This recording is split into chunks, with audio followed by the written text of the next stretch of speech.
Seja toda a gente bem-vinda ao É Apenas Fumaça, um programa Fumaça onde se fala sobre a sociedade com quem quer falar sobre ela. Eu sou o Ricardo Esteves Ribeiro.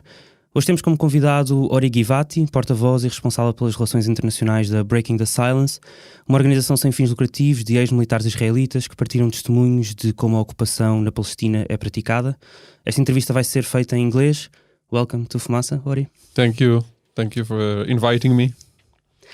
I want to start by playing a video recorded this month in Jerusalem. In the footage, we can see Palestinian musician Mariam Afifi being arrested by the IDF, the Israeli Defense Forces, and questioning one of the soldiers.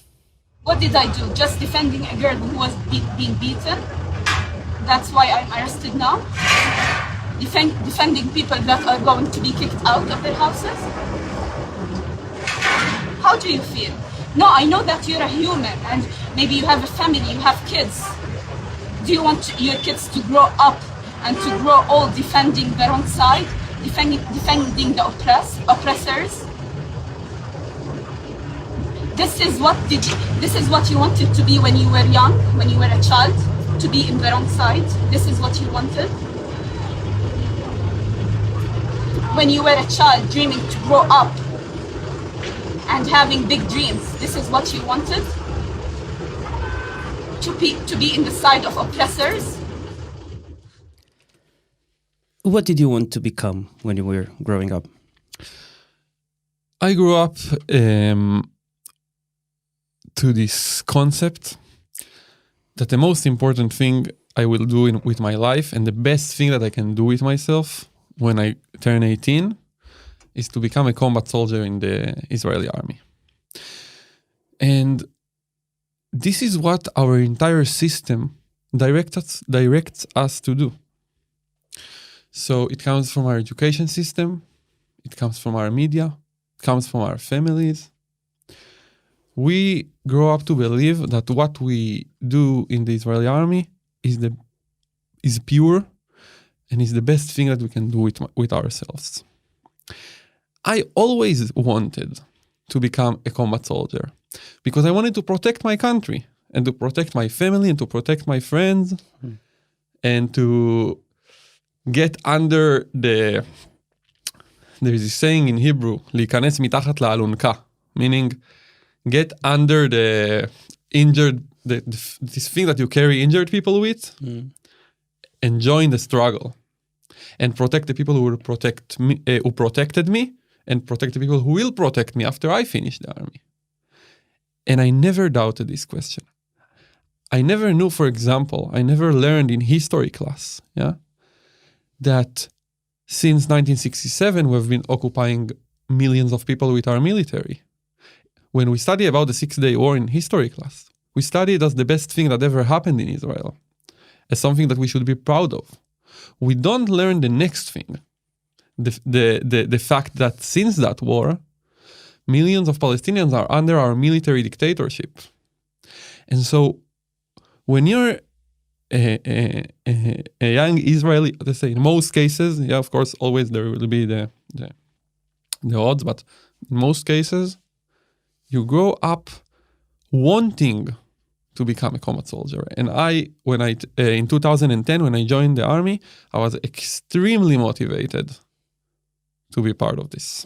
Before that, for 22 days between December 2008 and January 2009, so probably a year and a few months before you joined the army, Israel bombarded the Gaza Strip in one of the biggest massacres of the last decades in Palestine. Over 1,400 Palestinians and 13 Israelis were killed during what Israel called the Operation Cast Lead. Where were you when this was happening? Actually, I'm happy you're asking this question because during that operation, Cast Lead, this military operation, I was actually studying in Costa Rica, in Central America. I was part of an international program to do high school around the world. And during the Operation Cast Lead, there was a lot of discussion in our school, in our high school, because everyone there were very political and there were people from all over the world. And that was the first time in my life that I heard doubts, that I heard questions about the way about our military conduct in the occupied territories. And there was a big discussion in the school about what's happening in Gaza during the operation. Because you were there, or the discussion Because just happened? No, because there you was were an Israeli. There was an organized discussion by the school because they saw all that everyone is asking questions and everyone are super interested, right? So the school itself organized the discussion, okay? And in the discussion, we the Israelis had a moment to speak, and the Palestinian students, which were also in Costa Rica, also had an opportunity to speak. By the way, the Palestinian that I met in Costa Rica, Abed, is the first Palestinian I have ever met in my entire life. Yeah, I've lived 17 years in Israel until that point and never met a Palestinian. Only in Central America I met a Palestinian. Where did you grow up? I grew up in the center of Israel in a village. It's called Kfar Monash. It's around Netanya, north from Tel Aviv. And in the discussion, the Palestinian Abed presented his point of view about what's happening, and it was very emotional, and he was extremely, he was crying because his people were being murdered, murdered. Yeah. And after him, it was our turn to speak. And I remember myself standing there and defending Israel with all of my might. And I said things that you can still hear today when you hear the Israeli hasbara, the Israeli propaganda abroad, talking about Gaza. And I said that everything we are doing there is the necessary minimum to protect our people, and that any other country would act exactly the same. Which is exactly what Netanyahu is saying. Exactly right? what Netanyahu is saying. Definitely. This is what I used to say. There's this interview he did a few weeks back where he was interviewed by an American journalist, and he said exactly the same. Exactly what would you same. do if there were thousands of rockets in New York or Washington, right? Exactly. It's exactly what he says, and it's exactly what I said. Again, remember, I just spoke about my entire childhood believing that we are pure, right? And I have to tell you that after doing my military service, and after a few years later than that, right? So now I'm talking about 2015, 16, when I learned more, and I was way more interested, and I could finally think critically about what we're doing in the occupied territories, not only in Gaza, I understood that I lied to my friends in high school. And I actually told them that. I reached out to them to tell them that. I told them, look, what we are doing in the occupied territories, our military dictatorship over the Palestinian people, the strikes on Gaza, is not because of what I told you it is. I wouldn't say it's 100% completely not related to security. It's even bad to say that, because it's actually worse. That's the way we choose. That's the way we choose to fight. That's the way we choose to control. There are other ways to achieve security. We're going to talk about that. Talk about your experience during mandatory service, so from 2010 onwards. So can you repeat the question? Sorry. Talk about your experience during your mandatory service Of at course. the military. Okay, so I joined the army in 2010. I was a tank commander for the mandatory 3 years. In Israel, everyone must join the army.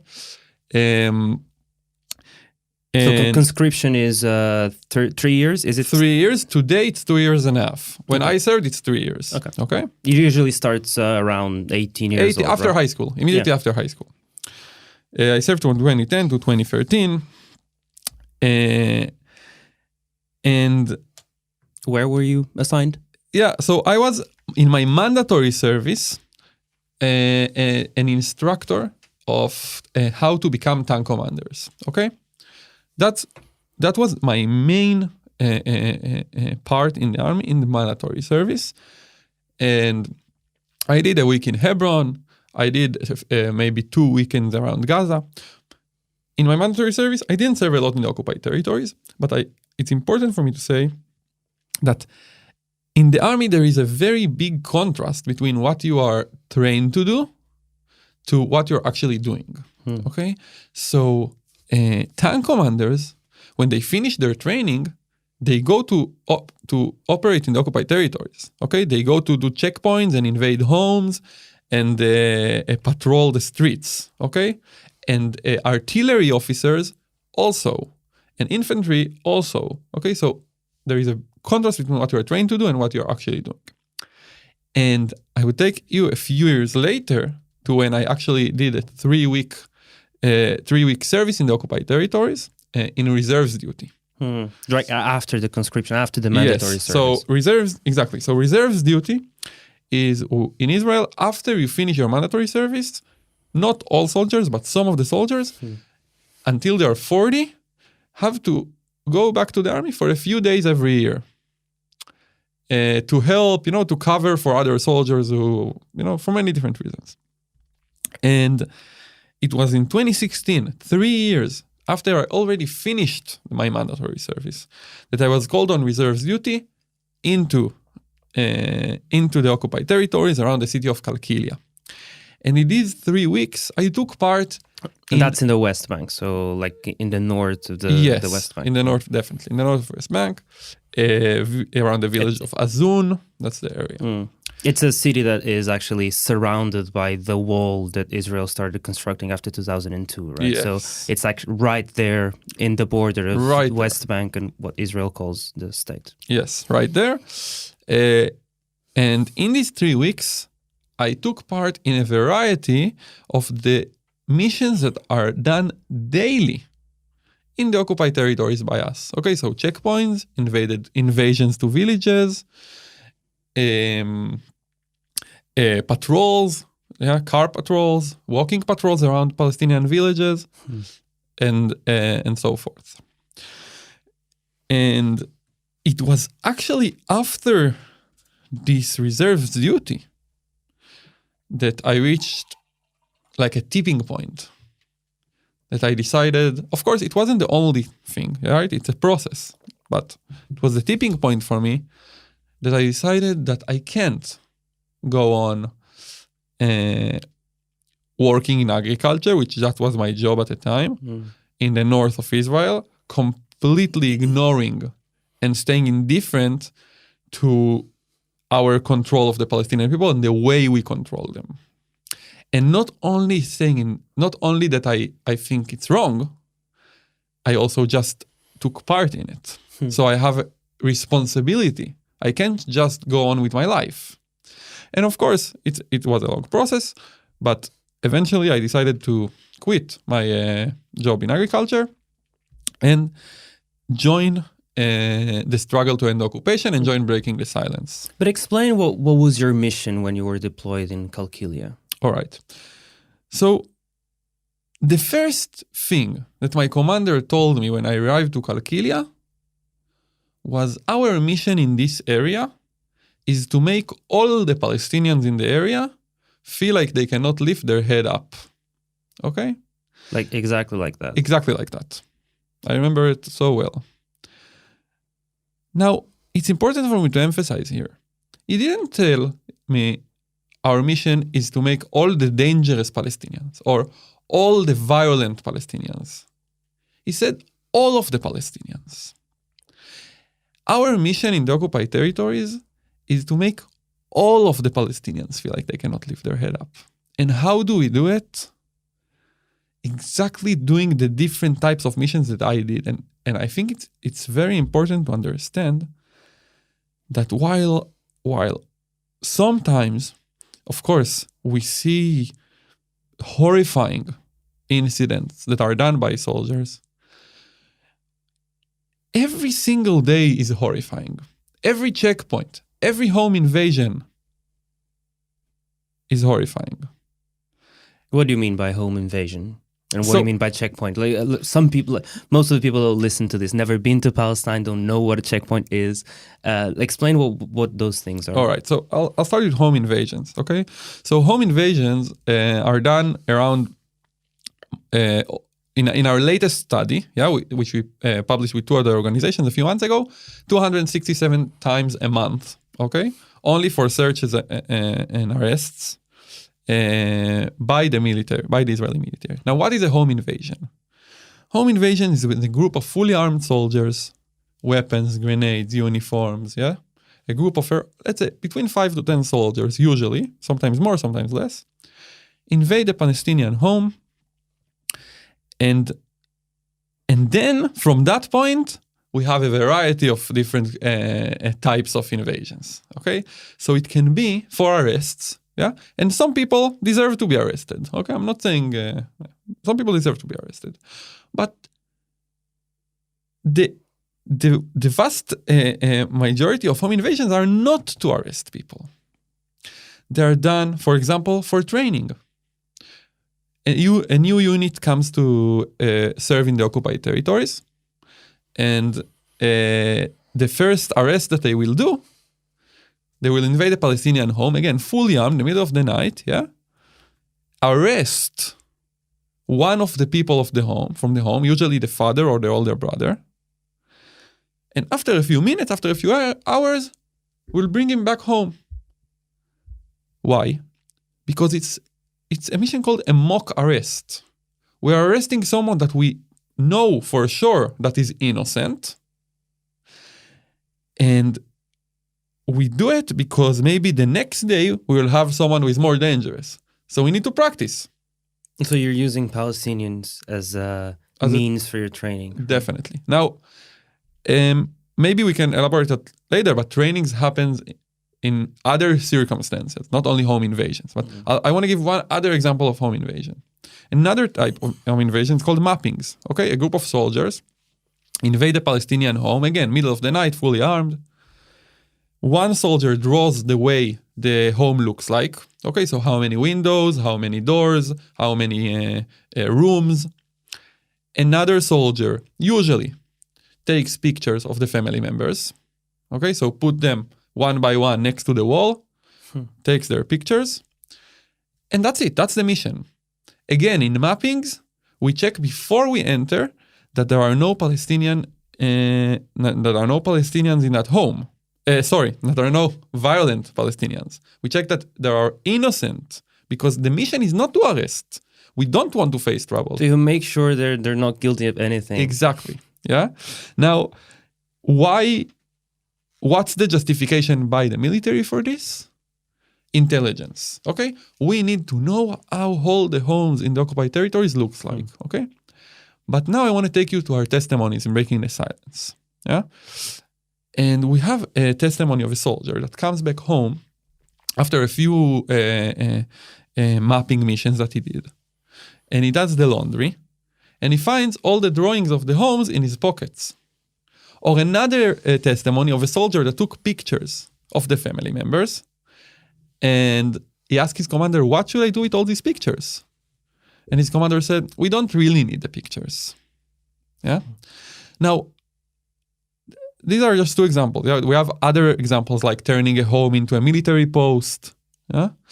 But I want to take us back for a second to what I said that my mission was.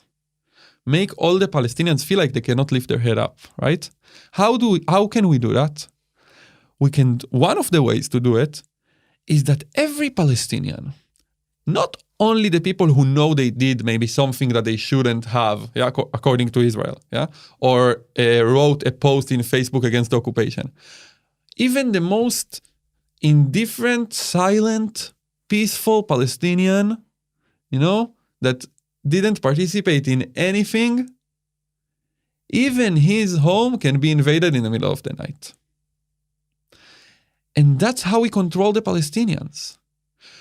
In other units, this mission is called, this task, yeah, is called make all the Palestinians feel like they're always being chased. Yeah, make Palestinians feel like someone is watching over their shoulder. It comes in different terms in every different unit and different times. But always said like so bluntly like that? Yes, it's important to clarify. What I'm saying here is not my words. It's not Ori the activist words. These are military aims, military goals that are written on paper. Okay? Yeah. So explain the checkpoints. Okay, so most people think that checkpoints are only between the west side of the Green Line and the east side of the Green Line. Okay? So only between Israel and the occupied territories. Israel proper and the occupied territories, yeah? Between the border, you mean? Like between even like the wall, right? Yeah, exactly. Fact is that most checkpoints are not those checkpoints. Are not to And maybe check. to explain it further, the checkpoint would be something like as in Portuguese we would call like the operação stop, right? We would have to, like, cars would have to stop, Yeah. be searched or not, like sometimes be searched, sometimes not, in order to move ahead and move further. Exactly. So we can see it in many times between countries, right? And things like that. But most checkpoints are not those. Most checkpoints in the West Bank today are flying checkpoints, we call them, random checkpoints, okay? So in every car, every military patrol vehicle, there is a box that contains like the tools to open a checkpoint wherever you want, okay? What's the name of that car? In Hebrew, it's called David, like David. What's the meaning of that? The David is for a figure from the Bible. I'm not a Bible expert, but he's one of the kings of Israel in the Bible. Yeah. Anyway, so in this box there is all the tools we need to open a checkpoint. Now, I think the best way to describe checkpoints is through one of my experiences. So in 2016, my commander asks me, tells me that we have an opportunity today. We are joined by a border police unit, and we will go and open a checkpoint together between two Palestinian villages. Okay? So the aim was to show Palestinian drug traffickers that were also there. That's exactly what I was told. Okay? How will we show them we're there? We open a checkpoint in the middle of the night. Yeah? So we drive to that point. We open the checkpoint quickly with the spikes and the stop signs and stuff like that. And it was completely dark. Okay? There was no moon. There were no traffic lights. And I remember myself standing there. And this big truck comes. And the border police soldiers talk to the driver, check the truck. Okay, now it wasn't our mission. We were not told, look, we are looking for this ID of this dangerous Palestinian. We weren't told anything. We were told open a checkpoint to show them we are there. Okay, that's the mission. So they check the truck, even though it wasn't a part of the mission. The truck goes. Another car comes. There were a few young people in this car. We take them out of the car. Again, people check their car. And I remember myself standing there in the middle of the night. I can't see anything, okay? I'm scared that someone will run me over, not intentionally, just because no one can see me. That's the situation. And I'm thinking to myself about my childhood and the way I was raised and everything I was told about the military. And I'm standing there between two Palestinian villages. Okay, so I'm not on the way to Israel. I'm not even on the way to a settlement. Yeah, a settlement is where Israelis go to live in the West Bank. And I'm thinking to myself, how is what I'm doing now related to the security of my family or my friends? Journalist Ben Henrenreich, he writes his book, The Way to the Spring, Life and Death in Palestine. And he writes, the prime purpose of the occupation was not to take land or push people from their homes. It did that too, of course, and effectively, but overall, with its checkpoints and its walls and its prisons and its permits, it functioned as a giant humiliation machine, a complex and sophisticated mechanism for the production of human despair. Interesting. I didn't read it. It sounds really interesting. Look. At what point did you start doubting the military service? Look, it's hard to put a finger on it, okay? But I will give you one of the most important moments of my life, and that was actually in mandatory service, okay? Before I had the 3-week experience, right? The 3-week service in the occupied territories. So 2010 to 2013. Yeah, so now I'm talking about 2012. In 2012, there was another operation in Gaza, a pillar of defense. And I remember myself, we were stationed with our tanks right on the border of Gaza. And a lot of people came there, a lot of soldiers from different units and reserves duty. And it was hundreds of soldiers around us and dozens of military vehicles, tanks, APCs, and so forth. And I was walking around this area where we were like getting ready to invade Gaza. And I saw a group of soldiers, reserves duty soldiers, talking about how they are so excited to go in and kill Arabs. That's what they said, okay? And I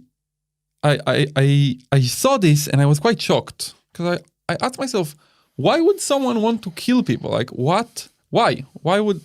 What make them say that? And by the end of this week, we didn't invade Gaza eventually. The ground invasion was cancelled, but the airstrike, of course, happened. Yeah, but just the ground invasion was cancelled. And then I thought to myself, after the week ended, and it was the scariest week of my life, okay? By far. Like rockets falling next to me, like people, yeah, like everything around us is war. Yeah, we need to hide from rockets every 5 minutes. That's the level, okay? And I remember myself after this week, and I was thinking to myself,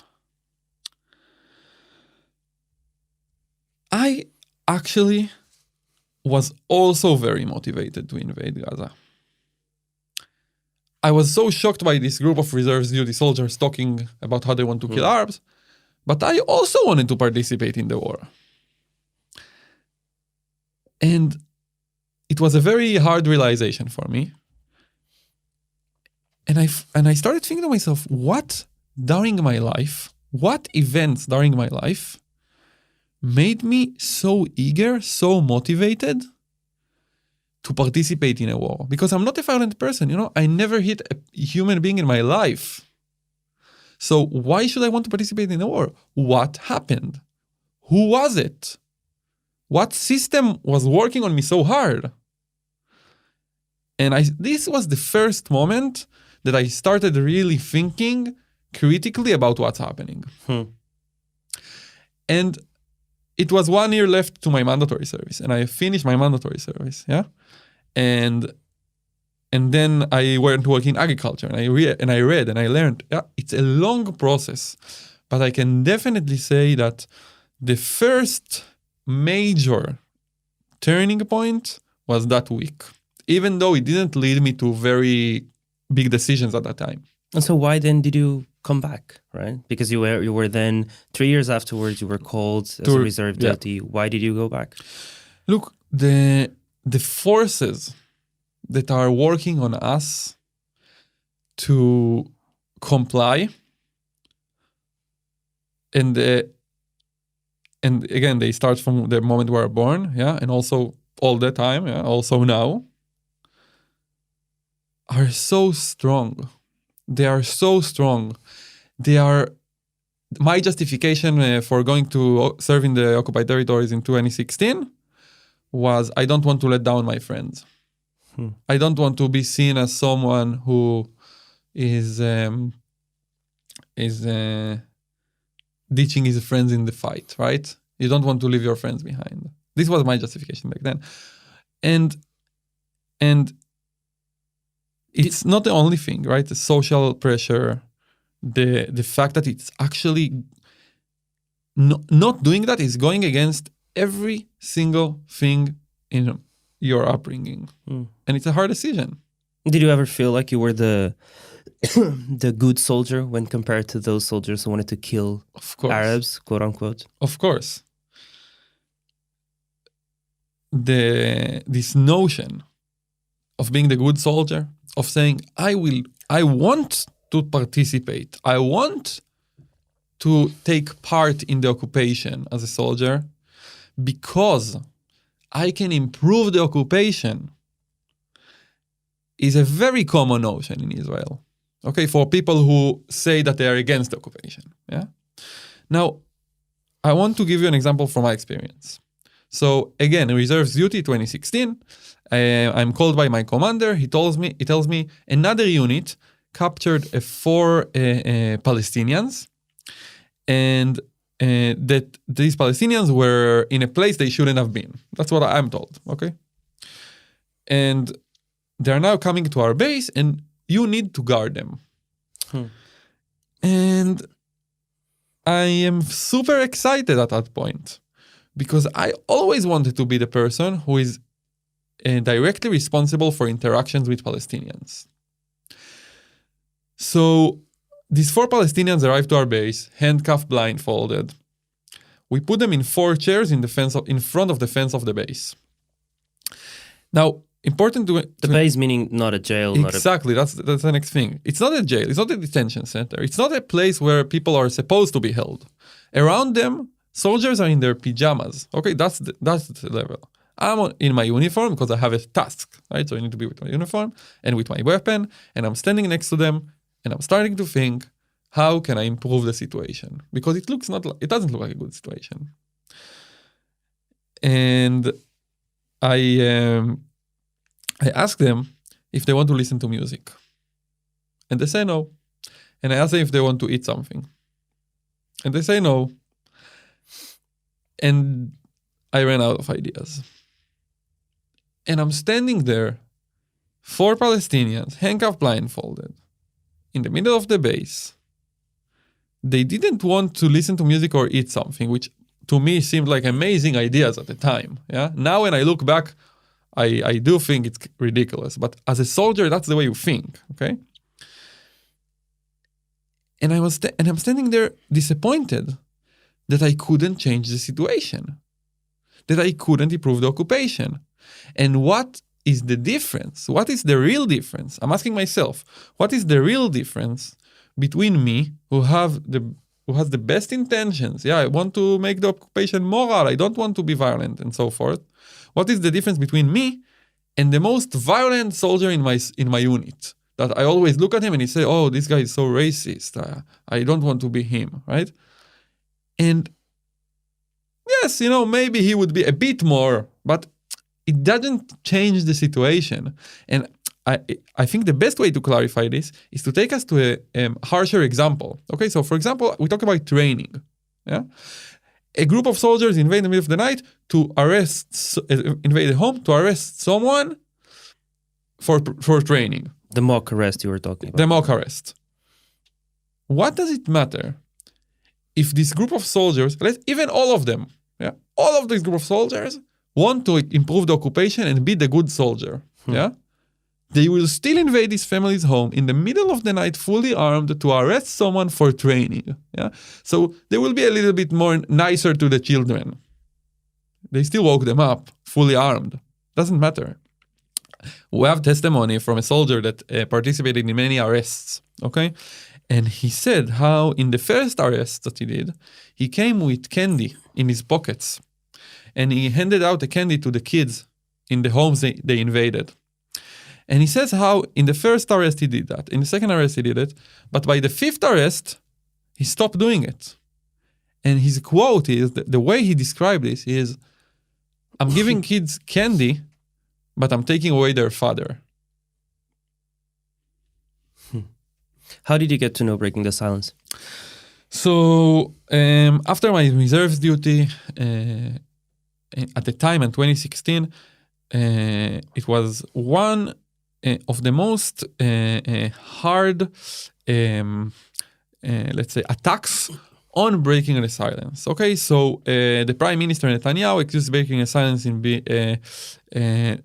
that they need to be checked if they are spies, and other ministers, and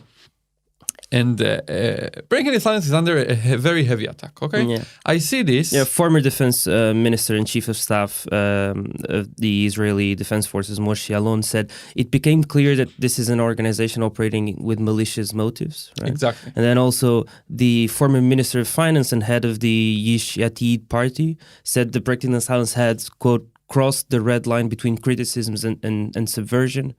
Also, there was a few members of the Israeli parliament, the Knesset, that tried to outlaw the organization with a law. Yeah. Obviously, didn't happen. And Prime Minister Benjamin Netanyahu said that the breaking the silence lies and slanders our soldiers internationally. Right. So there's multiple representatives that have voiced opposition to breaking the silence, especially during that time. Right. Yes, exactly. By the way, it still goes on, okay? It was special in that time. It was a massive attack, but it still goes on until today. Only recently, before the last elections, we were again attacked by right-wing politicians, okay? It's part of our day-to-day life today. Anyway, I finished this reserve duty. I hear all these politicians that I already don't like at that point of my life, yeah? And I go and check what is breaking the silence. Yeah, I didn't really know. Maybe I heard the name a few times before, but I didn't really know.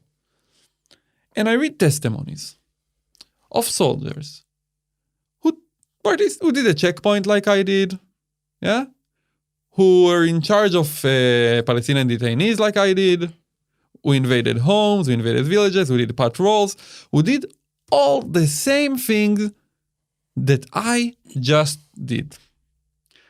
So I know that they are not lying because I just did it.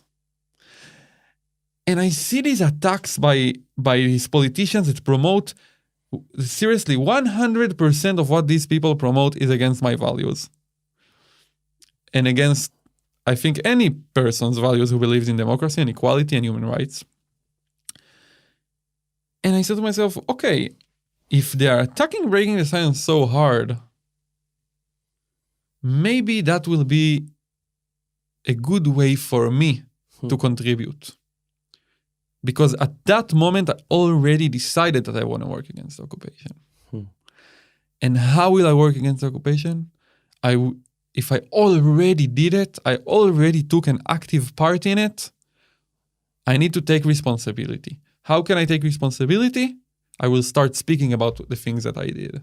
Did you immediately tell your story to Breaking the Silence once you joined? No, but the reason for this, actually, it's a good thing to talk about the reason for why not, because it took me time to really understand that in these 3 weeks, I participated in so many types of missions that people have no idea that are happening, like the random checkpoint or like the Palestinian detainees and so forth. Okay, so, and it's something that happens a lot with our testifiers. I was a researcher in Breaking the Silence in the first 2.5 years of my work. Okay, I interviewed over 120 soldiers who served in the occupied territories. And many of them, in the first moment we talk, say, I don't have anything to tell you. Yes, I serve in the occupied territories. Yes, I support Breaking the Silence, but I don't have anything interesting to tell you. And I learned also about myself that it's usually not true. Because once you stood in a checkpoint, you have a story about how the occupation works. Once you invaded one home, you have a story about how the occupation works. And that's why, also to me, it took time to understand that I actually do have testimonies. I do have testimonies from the most routine missions that are done every single day in the occupied territories. And then I gave my testimony to Breaking the Silence after I already was a part. Talk about the process of collecting and reviewing the testimonies. Okay, so as I said, this was my job for 2.5 years. And this is the process. First, we find the testifiers, okay? So, of course, soldiers keep serving in occupied territories all the time. And by the way, the testimony collection project is the main work of our organization until today, yeah? Didn't change one bit. So, we find the soldiers who want to give their testimonies, yeah? We do it because we try to be as accessible as possible. We go and stand in public locations, we participate in different events, we operate social media. We do everything in order to be accessible for these people. The second step is talking. And 100% of our testimonies are collected by an interview like me and you are doing now, recorded. Yeah, we know all of our testifiers, and we meet them at least one time. Sometimes we do 7 meetings, yeah, if needed, at least one time. And we do the interview. And in the interview, we talk about the service from the moment it started till the moment it ended, including everything. Nothing should be left out. Of course, only about the occupied territories. Okay, so West Bank and Gaza. We don't collect testimonies from operations in, Lebanon, Syria, like the Lebanon border, Syrian border, and Jordan and Egypt. Okay. Only West Bank and Gaza. So, yeah, we talk about the service. The testifier shares his experiences, of course, what they want to share, what is important for them. We finish the interview, and then we take it to a process of publishing.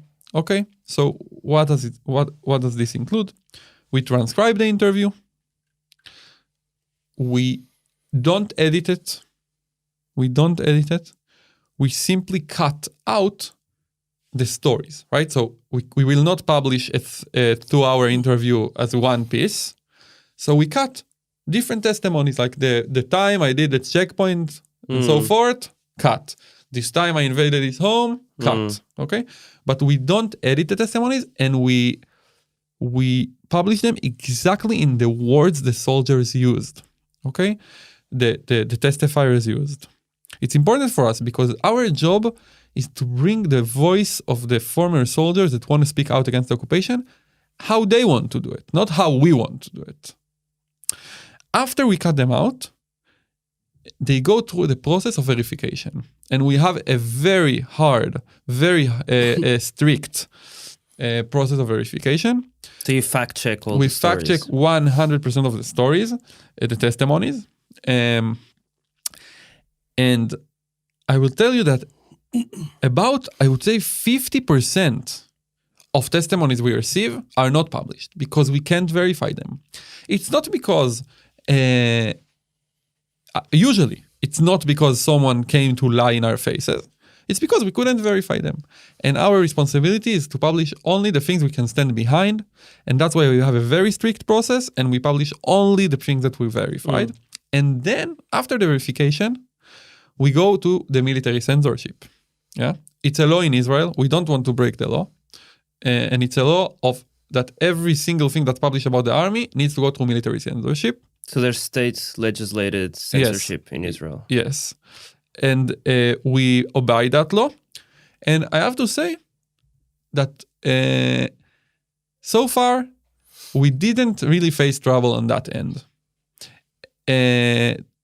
We were not censored, barely censored. And I think that's because, actually, it connects to what I said earlier. We're talking about everyday life in the occupied territories. You cannot censor that. Although in 2019, around 200 articles were banned by the Israeli military censorship by media outlets. Almost 2,000 were partially redacted. Do you feel like Breaking the Silence is the result of guilt and shame from former soldiers more than it is an actual political intervention to oppose the occupation? Yeah. Look, no. My answer is no. And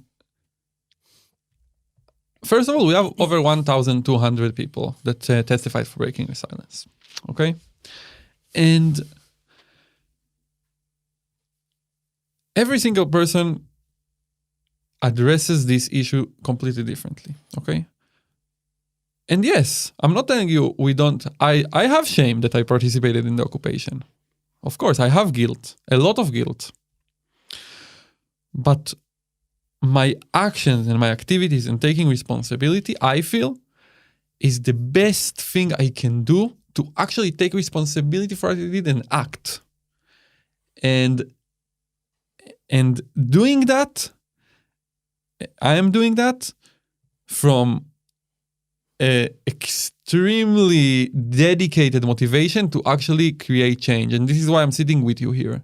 I wouldn't be sitting with you here if I had shame, or only had shame. Yeah.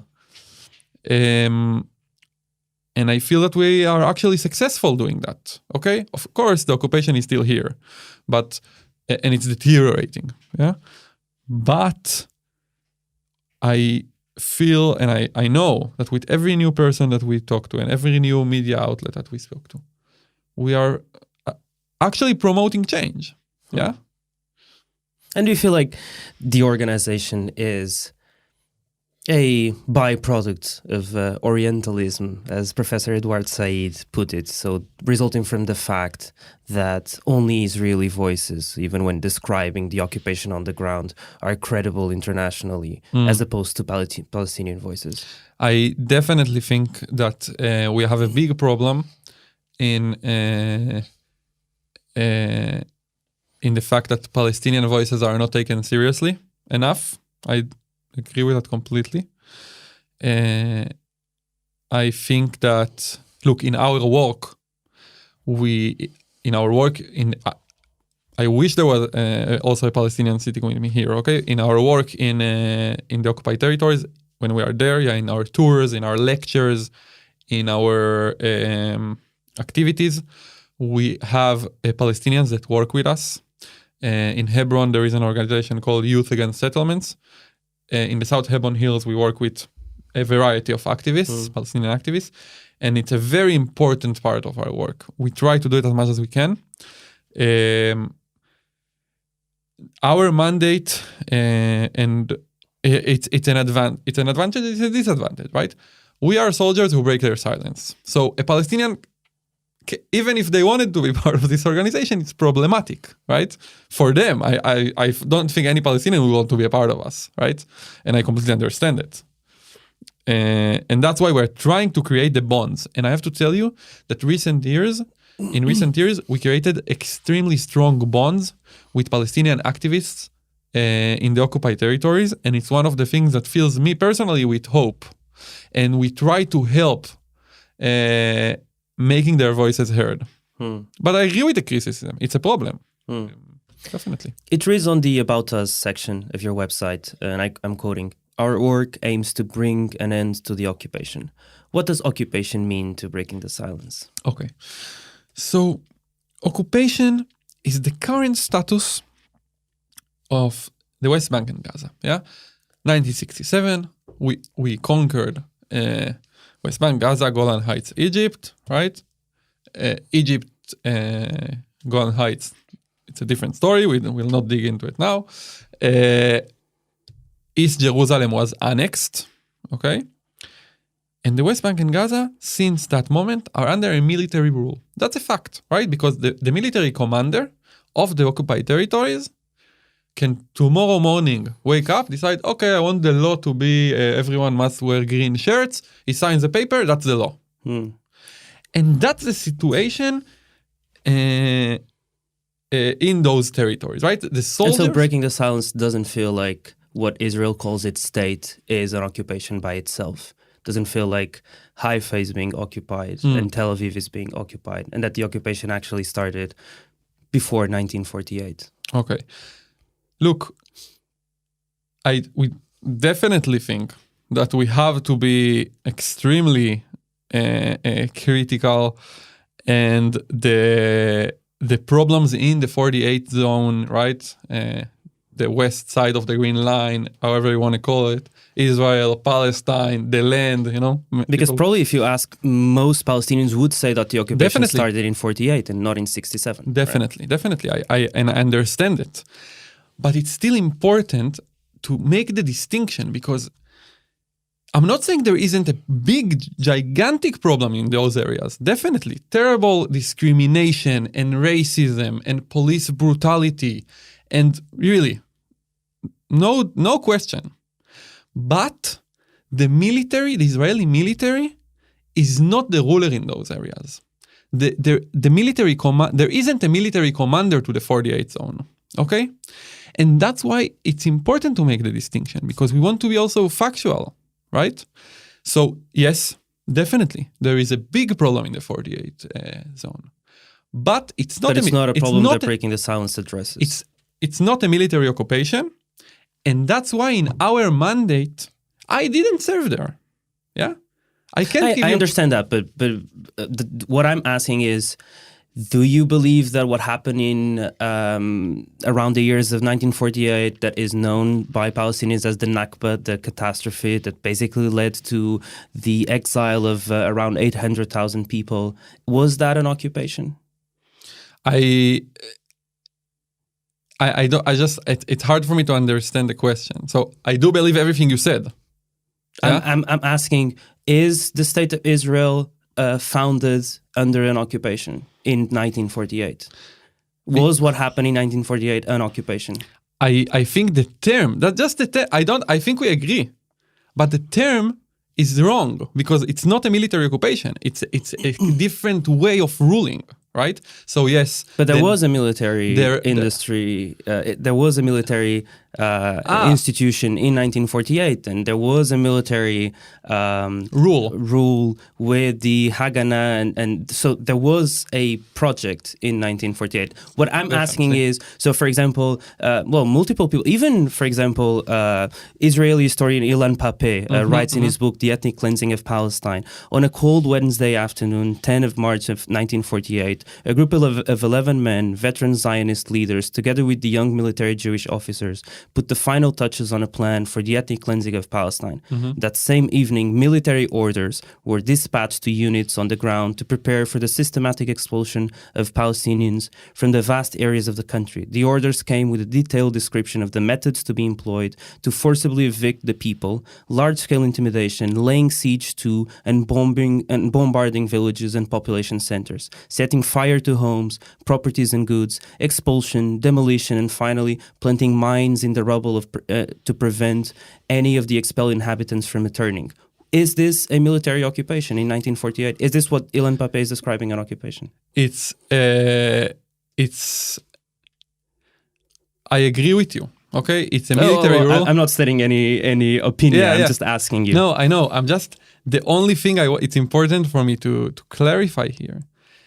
This is a military war. Okay, it's a war. It's when we use terrible practices to push Palestinians away from their homes in 1948, the Nakba, 700,000 Palestinian refugees. Terrible. But the only thing that is important to clarify is that after that, there wasn't a military rule.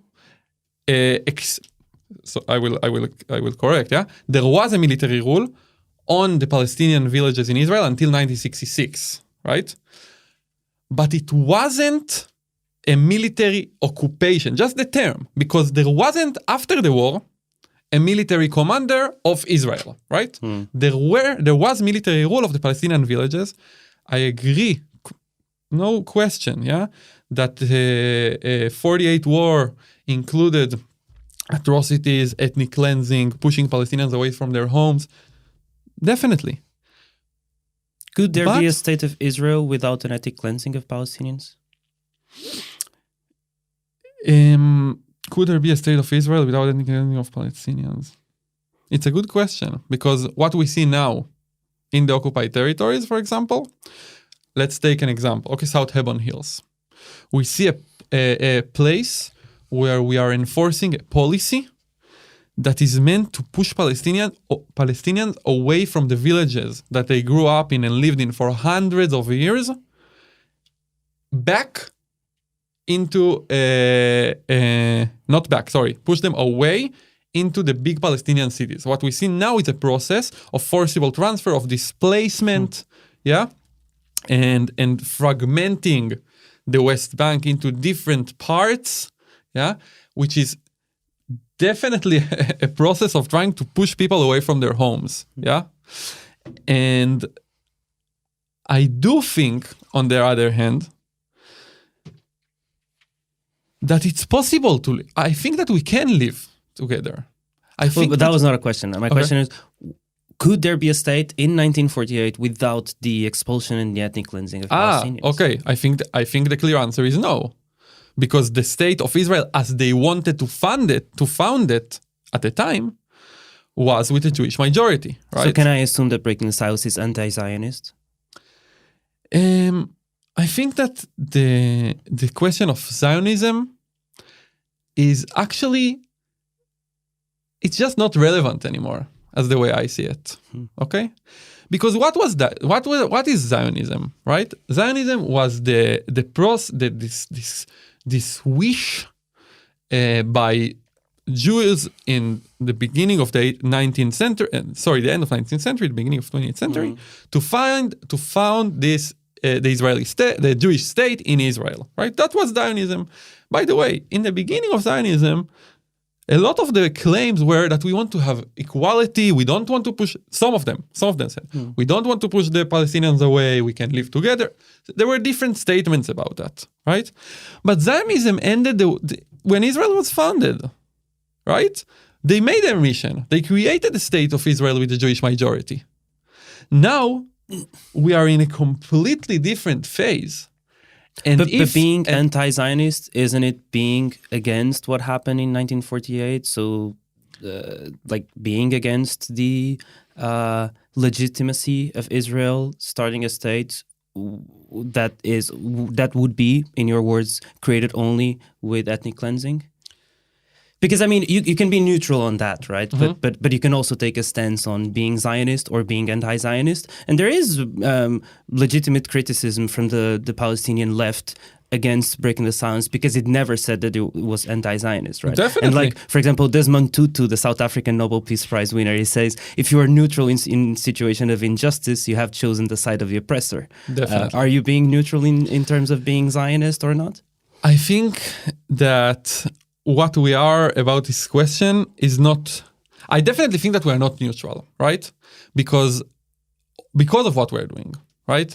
I think the question of what happened in 48, the Nakba, the Palestinians, the claim that the wish of the right of return, all of these things are definitely things we should address and talk about and start talking about, because right now it's completely censored, right, in Israel.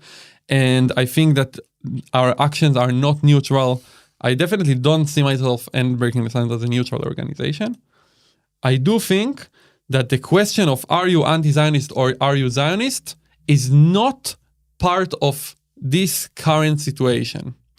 And when we understand that we need to address all the different things, all the human rights violations, that we are responsible for and that I took part in since 1967, and of course that we need also to address things that happened before, but it's just not my mandate, right? I'm a human rights organization. I choose what I focus on. I didn't serve in 48. I didn't serve in 65 in the military rule. So I don't feel like it's my mandate to decide or to talk about exactly what happened at that point, because I didn't serve there. And we try to really focus on what we did. We don't want to reach out of our mandate. I'm not. But you say in your about us that our work aims to bring an end to an occupation. So we need to also talk about what occupation actually means, right? And so you can say that, well, occupation means only as you also use the term occupied territories being Gaza and the West Bank, and you can say, let's just remove all our military from those occupied territories as you described it, and that's it. But it can also mean let's give the right to return to all the Palestinians that left Haifa or that left Tel Aviv. Do you believe in the right to return of Palestinians who were living in those villages and had to leave in 48? I definitely believe that the question of the right of return should be answered. From what I know, from what I read, I never dealt with it, right? I know what I did. I am talking about what I did. But from what we all know, what we all read, the way to address this specific question is starting by recognizing the problem. And I definitely think we should recognize the problem. And then in the realistic solution of that, whether all of them will return or they will not return and so forth, this is something that is not my place. But to address and to recognize that there is a problem here, I definitely agree. Do you support the international movement to boycott, sanction, and disinvest in Israel? Yeah, the BDS. So, look. I'm an Israeli, yeah? I live in Israel, I buy in Israel, I eat in Israel. So it's quite problematic for me to say I am part of the BDS movement, right? I can't be, right? I used to be a soldier. It's quite late for that. But I do think that the BDS movement is extremely legitimate, is extremely important, and the boycotting as a way of non-violent resistance is an important and significant tool to achieve change. Boycotting Israel for the actions that we see in the occupied territories is a way to express your disagreement, your own political beliefs, and I think that anyone who chooses that is a good activist. Let's talk about what happened this month. Early this month, news about the neighborhood of Sheikh Jarrah started making headlines in Western media outlets, including here in Portugal. Explain what happened. Okay. So before that, I will talk about it, no problem. I just want to put a disclaimer. I didn't serve there, and so it's important. And we don't have a lot of testimonies from there, okay? Sheikh Jarrah is a neighborhood in East Jerusalem that Jewish people had their properties there before 1948, okay? And again, it's a long process, right? But after 48, Jordan ruled there, Jewish people, Palestinians moved into those homes that used to be owned by Jews. By the way, Palestinians who used to live inside 48, okay? So in Musrara neighborhood in Jerusalem, and some of them also in other cities, right? Yafo, Haifa, and so forth. And these Palestinians live there. And now, and I'm not an legal expert, okay? So I don't want to dig into the deep details, okay? But now what's happening is that Israel, allow Jews, Israelis, to claim back those properties.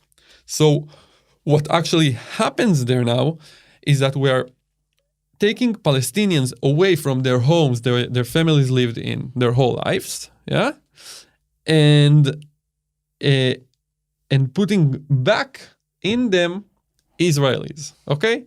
Now the worst part of the story is that the law is discriminatory because it allows Israelis to go back living in these homes, but it doesn't allow the Palestinians that actually live in these homes that have properties inside the 48 lines to claim their homes back. I think what's happening there is one of the most important examples of the way we choose to operate as a country. I think it's a shame. It's shameful. I don't have words to describe what I feel about this. But I also want to add that Sheikh Jarrah is a very, let's say, known case. But displacement and home demolitions and land theft happens all over the occupied territories. Okay, we see it in let's say Khums al-Fuka, a community in the Jordan Valley, that all of their homes were demolished using the the military. Yeah, we can see it in home demolition in South Hebron Hills, one of the most important cases to talk about now because we're approaching a court verdict about this case, okay? In firing zone 918. In Jinba. Yeah, in Jinba and 12 villages, not only Jinba. In firing zone 918, where we use the claim of firing zone to justify evictions from homes and home demolitions, okay? When the reality for a Palestinian living in the West Bank is that in Area C specifically, okay, it's a bit different in Area A and B, but Area C... Yeah, it would be a long time to explain what Area A, B, and C, but there's a series called Palestina, Histórias de País Ocupado, where we explain all of that, so if you want to know more, go listen to that. Yeah, so a Palestinian in Area C, when... Actually, let's give an example. I'm a Palestinian in Area C, okay? I want to build a home. I need to ask permission from the planning committee. Okay, in every place in the world there is a planning committee. But the planning committee in Area C is in the civil administration. Okay, the civil administration is part of the army. Who is sitting in that committee? Soldiers and settlers who work for the civil administration. So if I'm a Palestinian and I want to build a home in Area C, I need to ask permission to build my home from settlers and soldiers. There aren't Palestinian representatives in this committee. It's a discriminatory committee. Reality is that Palestinians in Area C almost never get the permission to build. What happens when you don't get the permission to build? You build, right? Because you have kids and you need your family is growing. You need to build something. So you build without permission. What happens when you build without permission? You get a demolition order on your home from the authorities, right? Because you didn't ask for you didn't get permission, so you build illegally, right? That will be the claim by Israel. And then we see a reality with hundreds of home demolitions every year in different places from different excuses. One time it can be a firing zone. One time it can be you didn't have permission. One time it can be you build in an archaeological site, the village of Susia, Palestinian village of Susia. So I'm saying all of this that because we have to understand, and I always fear this. I'm always scared from this, that some specific cases are on the news. But we forget that every day there is displacement. Every day there is forcible transfer, and every day there is home demolitions. So I hope that everyone who knows about Sheikh Jarrah will not stop there. We'll actually learn more and see the reality that we, Israel, are responsible for. This month, we've witnessed another massacre in Gaza. Israeli airstrike killed 232 Palestinians, including 65 children. Thousands were wounded. 12 Israelis were killed by rockets fired by Hamas. Hundreds were injured. Israel also attacked healthcare facilities, including hospitals and the only coronavirus testing center operating in Gaza. 11 days after the beginning of the massacre, Hamas and the Israeli government declared a ceasefire. Is this ceasefire a victory for anybody? Not at all.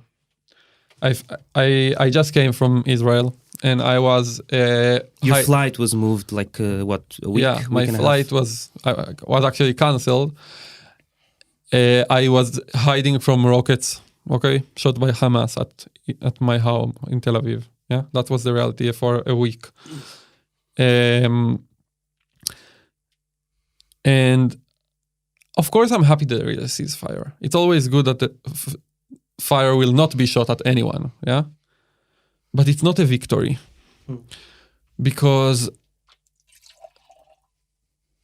what we did in Gaza in the last 12 days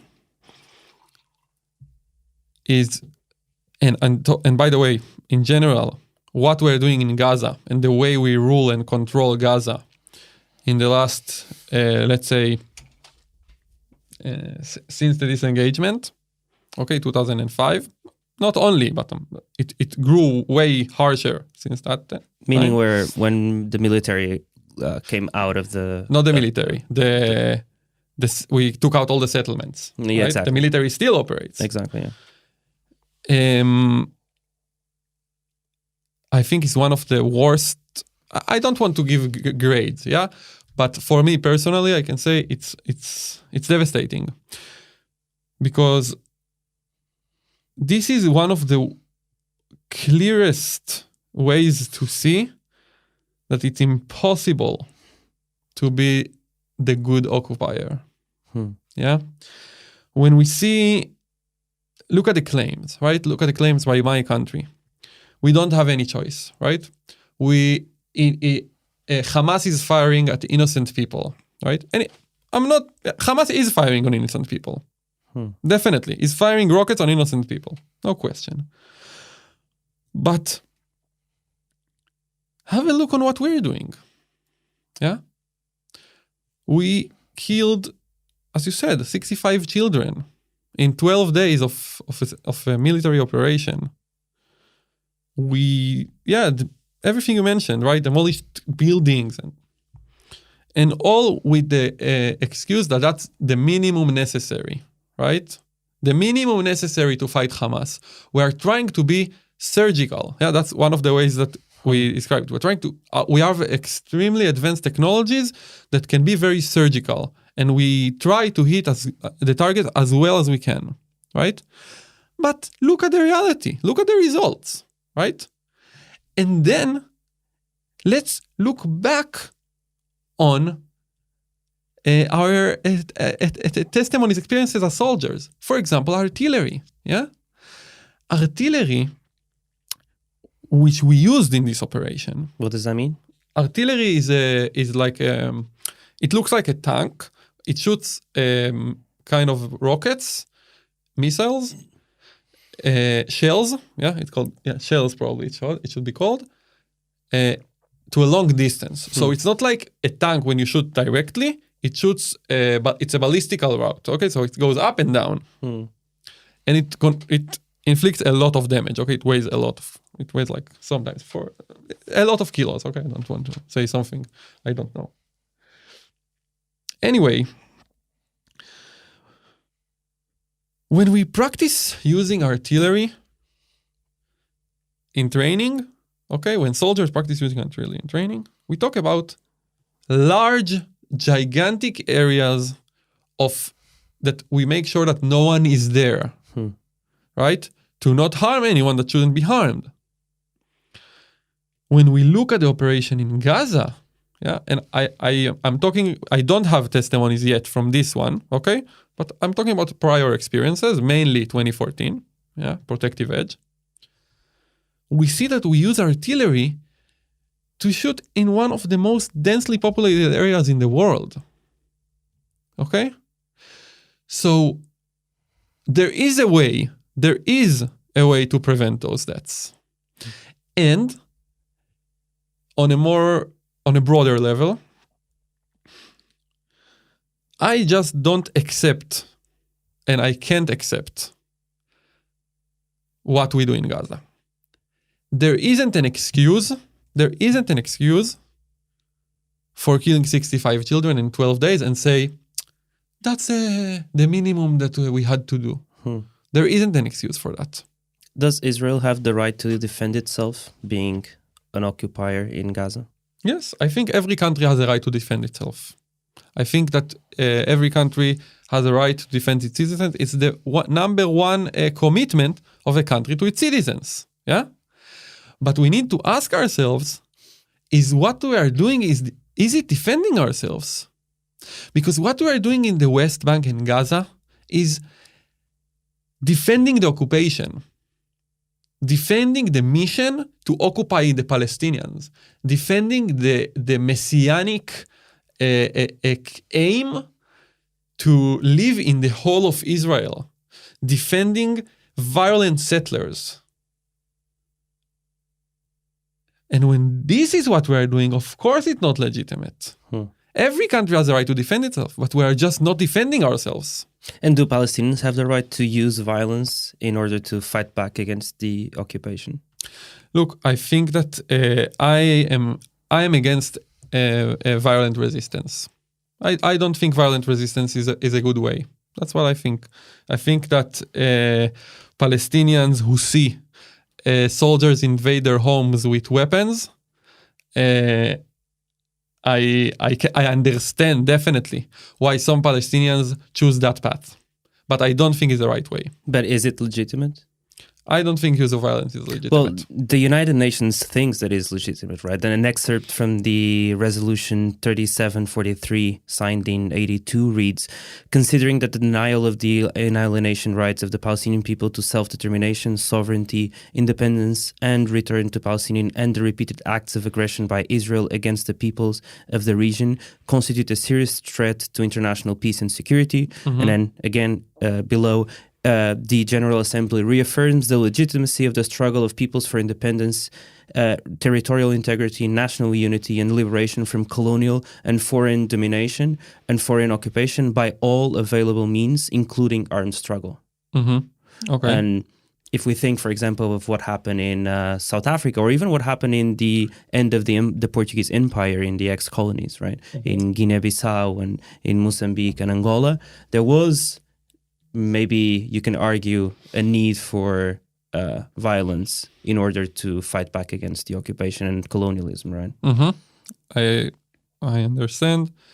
I still think that using violence, and I'm talking about also myself, is not the way to do it. People who are being attacked have the right to defend themselves, okay?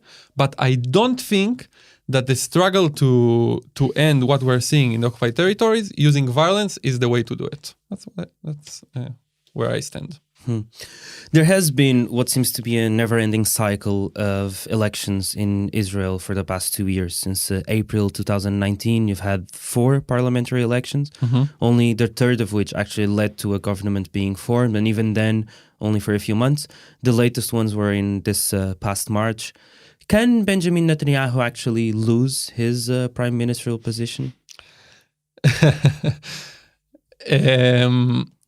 It's a good question. I want to say yes, but I don't know. That's the truth. We're now in this process, the political process, and I can definitely say that Netanyahu is one of the worst things that have happened to the state of Israel. Yeah. Of course, the number one issue is always our control of the Palestinians, but not only because of that. Okay. And I want to say that what we see in the current political process, we can see. I can look at it from. Let's give it like 2 perspectives. Okay, so the optimistic perspective is that we have now a good number of parliament members that are against the occupation. Okay, that we can cooperate with. That's the good part. The bad part is that we can see a reality where the next prime minister will be someone who supports our goals, right? So it will be very hard to operate. We are always trying to cooperate with anyone who wants to talk about the occupation. So I think that we're as close as ever to replace Netanyahu. I'm very fearful from the results of that replacement, talking about occupation, because the likely replacements are not people who will do it any better than him, approach it any better than him. But does the most recent massacre win him support? I think that the most recent war was definitely in his interest. Yeah. In 2018, the Knesset approved the Basic Law, or the nation-state law, which, amongst other things, states that the right to exercise national self-determination in the state of Israel is unique to the Jewish people. Is this the legal codification of apartheid? Okay, so the question of apartheid, I think, is very interesting and extremely important. I want to say that let's look at it from, again, 2 angles. Okay, so what we see in the occupied territories, the policies that are enforced, the policies that we see segregated streets in Hebron, Palestinians are not allowed here and there, 2 different law systems that Palestinians are under the military rule and Israelis and internationals are under the Israeli criminal law. What we see in the occupied territories in the West Bank today, we can definitely see an apartheid regime. Okay? The question that you asked is really, I don't know, because it's not I'm not a lawyer, okay? And it's really a legal question. But I do think it's important to ask ourselves if what we see in the occupied territories is apartheid, can we really say that some places in Israel is apartheid and some places aren't? And that's a question I don't have the answer to, but I want to raise here. I don't know. Thank you so much. You're welcome. Thank you for having me. It's really a pleasure. It was really interesting to talk to you. Esta entrevista foi preparada por mim, Ricardo Seves Ribeiro, o Nuno Viegas fez a edição, o Bernardo Afonso tratou do som, a fotografia da Joana Batista, fazem ainda parte da equipa Fumaça Danilo Tomás, Margarida David Cardoso, Maria Almeida, Pedro Miguel Santos, Fia Rocha e Tomás Pinho. A música é dos Lotus Fever. Houve mais episódios em fumaca.pt ou na tua aplicação de podcast. Queremos fazer do Fumaça o primeiro projeto de jornalismo português totalmente financiado pelas pessoas. Se 20% das pessoas que ouviram esta entrevista se juntassem à nossa comunidade, seríamos 100% sustentáveis até ao final do ano. Considera fazer uma contribuição mensal recorrente em fumaca.pt/contribuir. Até já.